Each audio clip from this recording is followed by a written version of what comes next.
Hello বন্ধুরা, আসসালামু আলাইকুম। সবাইকে আবারও জানাই শুভ নববর্ষ, নতুন বছরের অনেক অনেক ভালোবাসা আর অভিনন্দন। নতুন বছরের এই প্রথম দিনটা আজকে আমার অনেক ব্যস্ততার মধ্যে কেটে গেছে। আর এখন আমি কোথায় আছি জানেন? চলে এসেছি আজকে বিকালবেলাতে আমি আমার বাপের বাড়িতে, কারণ আজকে যেহেতু পয়লা বৈশাখ সেহেতু মেলাতে ঘুরতেও যেতে হবে। আবার আমার বাপের বাড়িতে ছোট্ট একটা মেহমানের আজকে জন্মদিন, আর সেই জন্যই আমরা চলে এসেছি আজকে আমার বাপের বাড়িতে, কারণ ছোট্ট মেহমানটার জন্মদিনটাও আজকে আমরা পালন করব আর তার সাথে ঘুরতে যাব মেলাতে। জন্মদিন উপলক্ষে আজকে আমার দাদার বাড়িতে অনেক অনেক মানুষজন আর রান্নাবান্না শুরু হয়ে গেছে। আর এইদিকে আমি একটা লাল টুকটুকে শাড়ি পরে রেডি হয়ে বরের সাথে চলে আসলাম মেলাতে। আমার সব ভাই বোনেরা ছিল, তাদেরকে ছেড়ে আসতে আমার একটু মন খারাপ হচ্ছিল, কিন্তু তারপরেও চলে এসেছি আমি মেলাতে। পহেলা বৈশাখের প্রথম দিনে সকাল সকালেও হাজবেন্ডের কাছ থেকে সারপ্রাইজ পেয়ে চলে এসেছিলাম মেলাতে, কিন্তু তখন একবার আপনাদেরকে বলেছিলাম যে বিকালবেলা তো আমি আবার আসবো মেলাতে, তো সেই কথা অনুযায়ী বিকালে আমি চলে এসেছি আবার। মেলার সামনে দিয়ে ট্রেন যাচ্ছিল আর এটা দেখে আরিয়ান অনেক খুশি। আরিয়ানের ট্রেন দেখতে অনেক অনেক ভালো লাগে।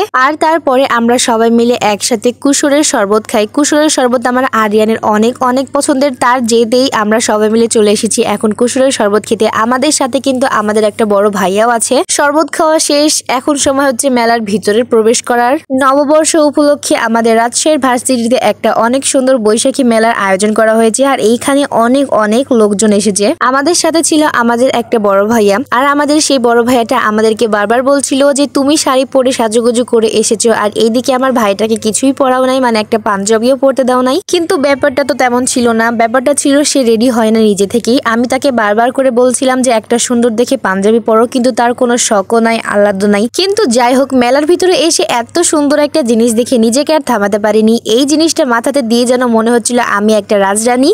নিজেকে বলছি অনেক সুন্দর লাগছিল, তাই না? আমার লাল শাড়ির সাথে লাল চুড়ির সাথে এই জিনিসটা কিন্তু অনেক সুন্দর ম্যাচ করে গেছে, কিন্তু তারপরেও এত সুন্দর জিনিসটাকে আমি আর কিনি নাই, কারণ এটা একদমই ম্যাচ করে যাচ্ছিল, মানে মনেই হচ্ছিল না আমার মাথার উপরে কিছু আছে। আর যে ভাইয়াটা এই সব মাথাতে দেওয়া জিনিসগুলো নিয়ে দোকান দিয়ে বসেছিল, তার কাছে আরো অনেক কিছু ছিল। তারপরে এই সুন্দর একটা ব্যান্ড আমি কিনি, যেটা আরো অনেক সুন্দর লাগছিল আমার মাথাতে। তারপরে এইখান থেকে মেলার সামনের দিকে আমরা এগিয়ে যাই। পুরো ভার্সিটির ভিতরটাই অনেক সুন্দরভাবে সাজানো গোজানো হয়েছে। আর এই যে আমাদের বড় ভাইয়াটা পিক উঠানোর জন্য রেডি হচ্ছে, হাঁটতে হাঁটতে চলে আসি একটা কসমেটিকের ছোট্ট দোকানে, আর এইখানকার জিনিসগুলোকে বসে বসে একটু নাড়াচাড়া করে দেখছিলাম। কিন্তু মেলার ভেতরে সবাই একটু বেশি বেশি দাম চাচ্ছিল, নর্মাল দামের থেকে এটা অনেক বেশি ছিল। তাই আর কি করার, মেয়ে মানুষ তো সবকিছু দেখলে খালি কিনতে ইচ্ছা করে, কিন্তু তারপরেও দামটা ছিল অনেক এক্সপেন্সিভ, তাই আর নিলাম না। আমার জামাই তো আমাকে দেখে খালি হাসছিল, কারণ সে বলছে তুমি প্রত্যেকটা দোকানে যাচ্ছ, একটু করে দেখছো আর চলে আসছো, কিচ্ছুই নিচ্ছ না। মেলাতে আসলে সব থেকে ইম্পর্টেন্ট একটা জিনিস আমার কাছে মনে হয়, সেটা হচ্ছে হাতে বা গালে আলপনা দেওয়া। তো চলে আসলাম এই আপুটার কাছে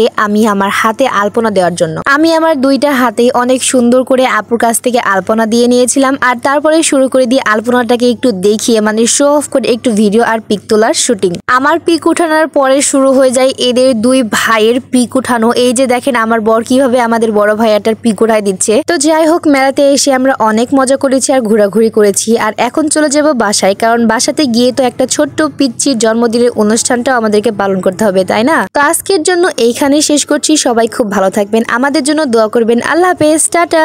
ও আর হ্যাঁ, সবাই কিন্তু আমার ভিডিওটাকে শেয়ার করতে ভুলবেন না।